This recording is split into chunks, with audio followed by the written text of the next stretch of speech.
We are now at the Warner Brothers studio tour in London. I cannot wait for this. I've been waiting to go here my entire life, and I'm finally here now. And right off the bat, they have wizard chess pieces. These are so cool. All right, this is it. Let the studio tour begin.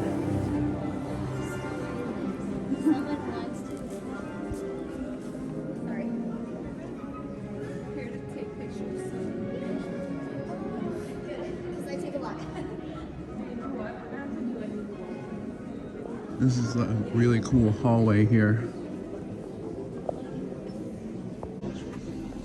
And this is the actual staircase prop used in the movie. This is so cool. That's where Harry slept. That's awesome. Look at it. And those are Harry's spectacle glasses that were used in the movie.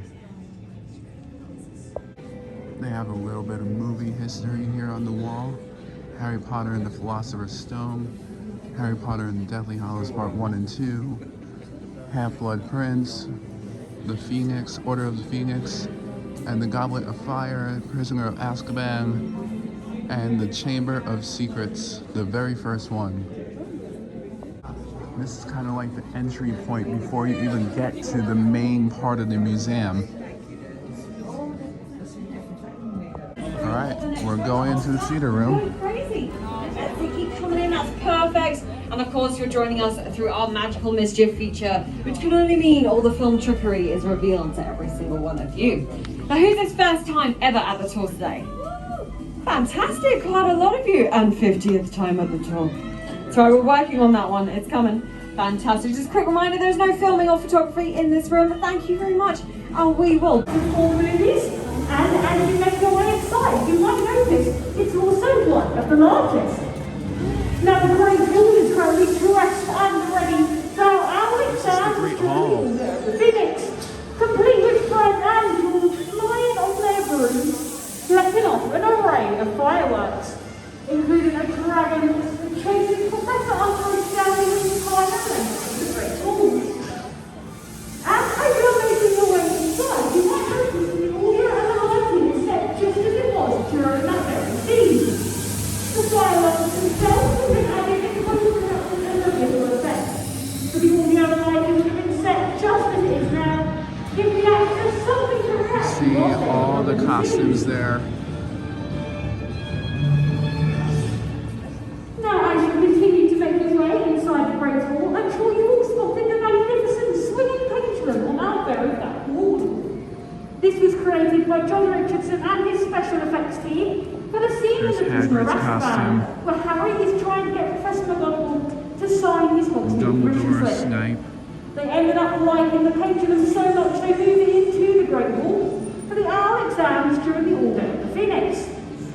And we can't mention our owl exam without mentioning Professor Umbridge in her glorious pink costume. But one thing you might not know is that the shade of pink actually changes throughout the films. As her character gains more power, the costume becomes a brighter, more intense shade of pink. So see if you can spot the changes when you see some more of her costumes in just a little bit. But now, from one of our special effects of our pendulum to another one of our special effects of our owl exam tables. If you all want to come and gather around the front right-hand side of the room, in just a moment we're going to demonstrate to you one of the special effects used during the films. So get out those phones and those cameras and focus on the white paper on the very back table, because this is only going to happen once. And just a warning, this can be quite a loud effect, so if you do not like loud noises, feel free to cover your ears. If everyone is ready, in 3, 2, 1... Fantastic. A jet of air is shot from a hole drilled in the table to send the paper flying. This is from the Yule Ball. There's all their costumes right there. And the actual set from the movie.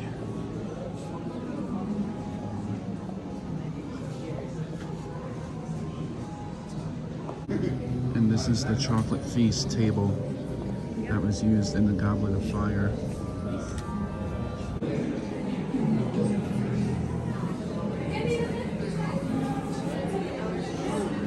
once in possession of abilities so formidable, would you feel confident enough to not pay attention?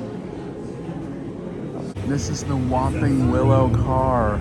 Wow. It's gonna move.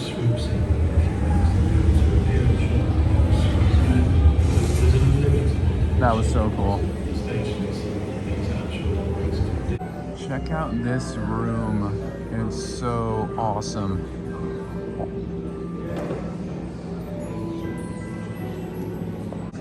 And this is a Warner Brothers Studio Tour exclusive of Dolores Umbridge's wardrobe set.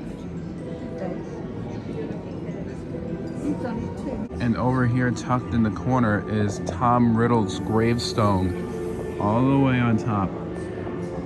Wow, it's actually really big. And right over here is the Burrows. This is awesome.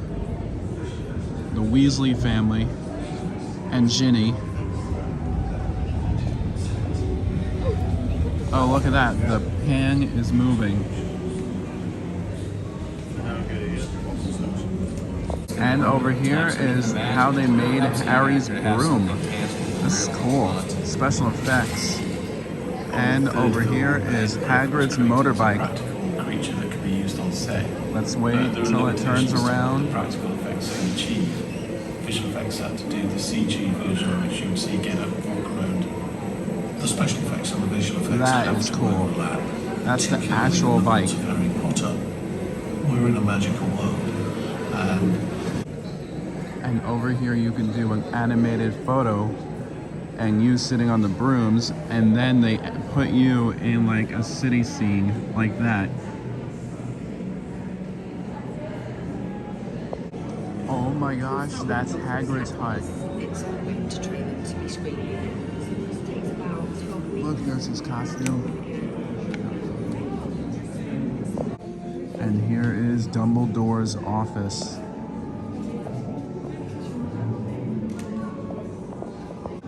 And this is the Gryffindor common room. There's all their costumes, natural props that they used. Oh, and there's more up there too. I am now entering the Forbidden Forest. There's Hagrid right there. Wow, this is so cool.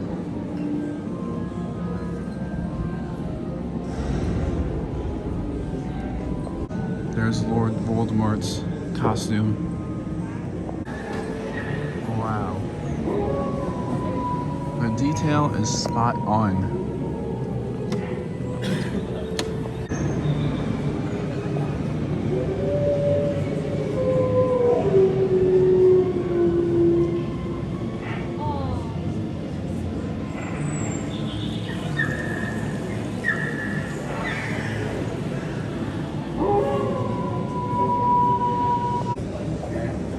This feels like a ride entrance at Universal Studios. Look at all the spiders up there. And the Forbidden Forest leads into a gift shop, but it also continues. Now there's lots more to see, and we're going into Platform 9 now, which is the train station. This is really cool. Oh wow, look, they have the luggage over there. I wonder if those are screen used. It doesn't say. There's no like marker telling people that there is. They are screen used. Here is the train. Wow, it's gigantic. And you can have a photo op with the Hogwarts Express. There it is. The real prop used from the movie. This is awesome. And over here you can do some photo ops. This is awesome. I really love it here.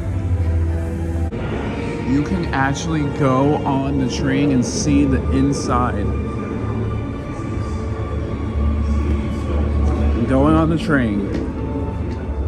Oh my god. It's so narrow in here.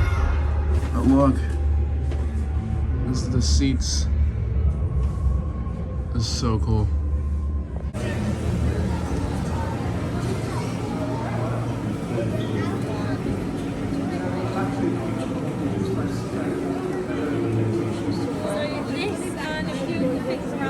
Are special effects. You might sort of notice they're slower than what they appear in the film. So firstly in the films they do, once they film them, slightly speed them up, but also just for the tour we have slowed them down a little bit because they're running all day, every day, so they're all capable of going a little bit faster. And here is the entrance of the Chamber of Secrets. That's awesome.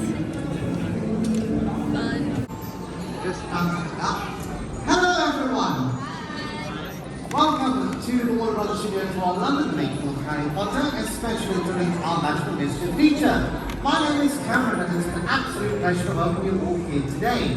Now you're probably wondering, what is this? What is this door next to me?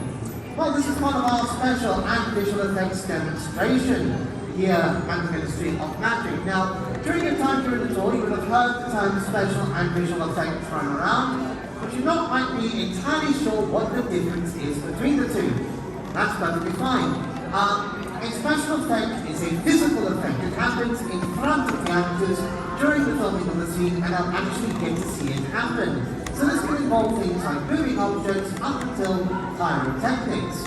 However, a visual effect, it's rather a misleading name. It's a digital effect that happens during the editing process of a film, and the actors will be using their imagination to react to it. So things like CGI. Now, during your time in the tour, you would have seen some of our special effects already. You would have seen the self-stirring cauldrons in the Potions classroom, the self-cleaning pan, the wheezing horror, and the walking willow, which is currently walking. However, what I have here is one of the very first special effects we ever made for the Harry Potter films, and by far the most fun. That is the letters for number 4, Rivet Drive. So, what happened was the director of Harry Potter and the Philosopher's Stone, a gentleman by the name of Chris Columbus, turned around and he said that he wanted to do this using CGI. He thought the letters were going to be done easier to do with visual effects. However, the head of special effects is a gentleman by the name of John Richardson, and he is an absolute genius. He turned around and said, "No, Chris, I can make this work in real life." To his credit, Chris Columbus turned around and said, "Well, John, if you can make it work in real life, go right ahead." So, John went to his own post office, got one of their old letter sorters they weren't using, and turned it into what we call the letter fire. It was then handed hundreds of these. Harry's acceptance letter to Hogwarts. So if you guys wouldn't mind just facing out so this lovely lady can see what's about to happen. So you can come forward. Thank you. And these wonderful letters were made by wonderful people. They make incredibly skilled people. They made easily over 100,000 props for the Harry Potter films. This is just one of many. You'll actually get to see a bit more of their work later on platform 93/4, just after the fact. And when you reach Diagon Alley, do not be afraid to ask my teammates there about the props they made for the Weasley's shop. So, John got hundreds of these letters. They were then loaded into machines. John would give the green light, and then Chris would say the following. He'd say, cameras rolling, actors ready, and finally, action. And we hope everything goes right. It never does. This is referred to in the industry as second take syndrome. What will happen is, for whatever reason, the director's not happy with the first take of the scene, and he'll say the most dreaded words in the film industry: reset. Now this scene took about 5 to 10 minutes to reset because we had to pick up all the hundreds of letters that had been scattered in the room and load them in the machine again. That was the easier one. Some scenes took longer. We blew up Ollivanders one shot. On top of the green in those portraits.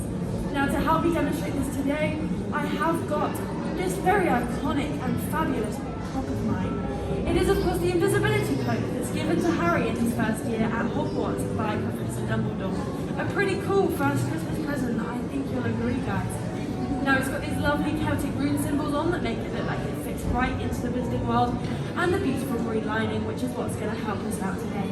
So if you would like to bring your attention over to my green screen, this is what the actors would be working with. Here I am, stood in front of a green screen, wrapped in green, and I think you'll agree I look really quite non-magical. This is a testament, I think, to the actors' imagination and acting abilities, that they managed to make themselves so convinced that they were themselves invisible.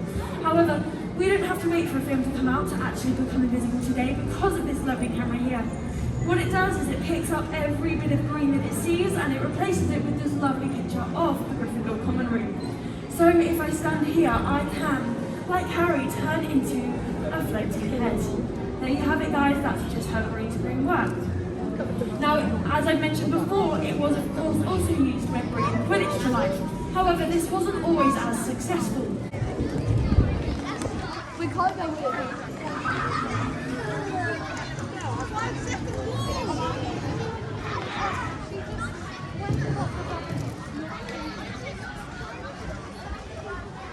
Coolest thing.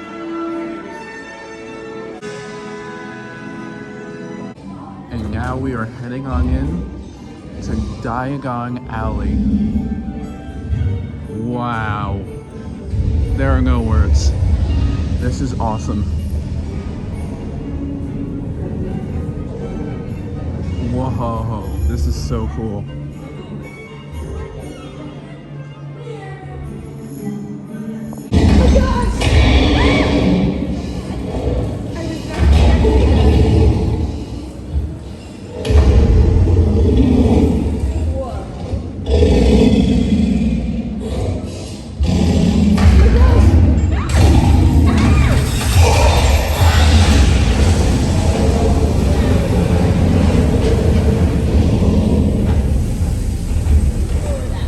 With something else, but then this kind of shows you how every bit of concept art is not usually the finished product. Yeah. And so they designed all kinds of different ways of doing it. Like the Thestrals, for example, had lots of different designs where they were looking much, much scarier. Because the idea of the books is that they look terrifying, but actually they're harmless and they're really, really lovely. Yeah. But then even for the film, they thought, okay, we can tone down the horror movie aesthetic a tiny little bit. And then, yeah, so as a person said, this is the diadem. So cool. So the designs change all the time, and Yeah. they're always so different from the concepts. Like there's one actually in here. So I'm not sure if earlier on, you know the doors before you came into the creatures workshop when you came from the outside there? Yeah. Did you see in the glass case they had like the infantry and the centaur and the grid? Yes. So the centaur there is the one from the fifth film, and it's quite sleek. It's quite awful natural looking. Yeah. Then one of the initial designs, if I can find it here somewhere. So yeah, you can see like the Thestral was essentially a skeleton or Oh, something. yeah. But they just kind of look like horses. I thought I saw it. Oh, and creature looked terrifying at first. And the creature's still terrifying, Oh, so. I like how all the original ideas are like, this is scary. Let's make it not so scary.